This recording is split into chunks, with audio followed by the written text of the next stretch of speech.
एक बार जल्दी से थोड़ा सा रिवाइज करेंगे। इन्फ्लेशन आपको पता है क्या था? महंगाई जो होता है, जनरल जो इंक्रीज इन राइज होता है। आपको पता है कि अलग अलग सेक्टर में जब इन्फ्लेशन आता है तब जाके ओवरऑल इकोनॉमी में आता है। उसके बाद कुछ टाइप का इन्फ्लेशन था जो इंपॉर्टेंट था। क्या क्या था? सबसे पहला तो आ जाता है डिसइन्फ्लेशन। डिसइन्फ्लेशन क्या था, याद है? बताइए। प्राइस बढ़ता है बट रेट कम हो जाता है।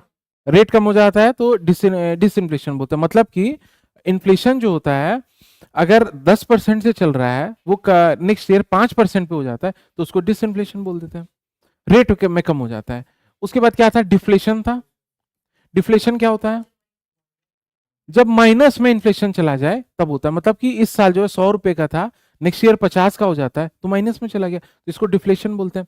जब ज्यादा डिफ्लेशन हो जाता है तो गवर्नमेंट क्या करती है? रिफ्लेशन करती है। हाँ, सीआरआर वगैरह करके, मैकेनिज्म करके उसको क्या बोलते हैं? रिफ्लेशन बोलते हैं। रिफ्लेशन क्यों किया जाता है? रिफ्लेशन इसलिए किया जाता है ताकि पैसा हो, थोड़ा सा सप्लाई जो है, सप्लायर जो इनकरेज हो जाए बनाने के लिए, वो ओवरऑल इकोनॉमी के लिए अच्छा होता है। Disinflation, deflation, reflation. उसके बाद क्या था? और एक टर्म था स्टैगफ्लेशन। क्या था?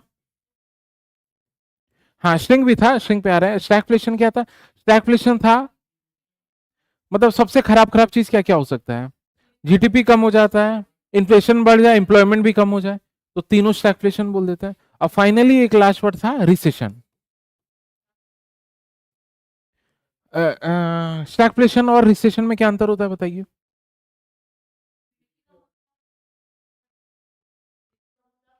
हाँ, प्राइस भी कम हो जाता है। प्राइस का यहाँ पे क्या होता है? यहाँ पे जो प्राइस होता है ये बढ़ जाता है, इसलिए प्रॉब्लम होता है बहुत ज्यादा। यहाँ पे क्या होता है? प्राइस कम हो जाता है बहुत ज्यादा। ये होता है। ये 5 टर्म क्लियर है या कि रिपीट करना है तो बताइए? ठीक है।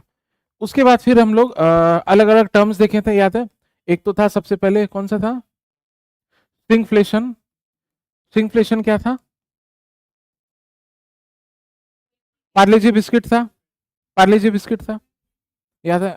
उसके बाद क्या था? इन्फ्लेशन था। ये क्या था?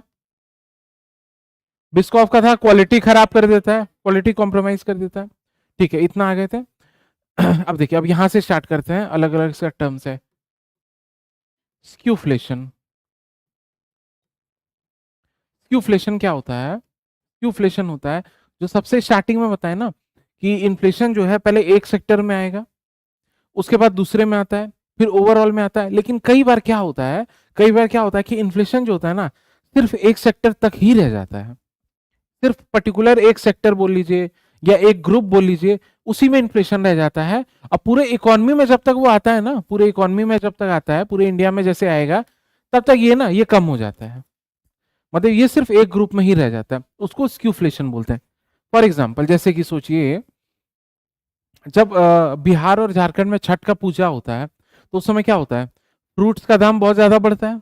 जो 100 रुपए केजी मिलता है वो 200-300 होता है। लेकिन आप गौर कीजिएगा कि उस समय ना जनरली सिर्फ फ्रूट्स का ही दाम बढ़ता है। ऐसा नहीं होता कि कपड़े का दाम बढ़ जाएगा या सोने का दाम बहुत ज्यादा बढ़ जाएगा। वो सिर्फ एक सेक्टर में रहता है ना, तो उसी को बोलते हैं स्क्यूफ्लेशन। स्क्यूफ्लेशन मतलब कि एक ही सेक्टर में रह जाता है, वो पूरे इकोनॉमी में नहीं पहुंचता है। अब पूरे इकोनॉमी में कब पहुंचेगा? सिर्फ एक सेक्टर से नहीं, जब इसके साथ और भी जुड़ेगा, और भी आएगा, 4-5 जब क्लब होगा, तब पूरे इन्फ्लेशन, पूरे इकोनॉमी में इन्फ्लेशन आ जाएगा। इसको बोलते हैं स्क्यूफ्लेशन। क्लियर है? ये जो है ना, नोट्स आपको सारा मिल जाएगा लिखा हुआ, आप समझने की कोशिश कीजिएगा। आपको डायग्राम ऐसा बनाना है तो बना लीजिए। सिर्फ एक सेक्टर में होता है, ओनली इन वन सेक्टर या ग्रुप।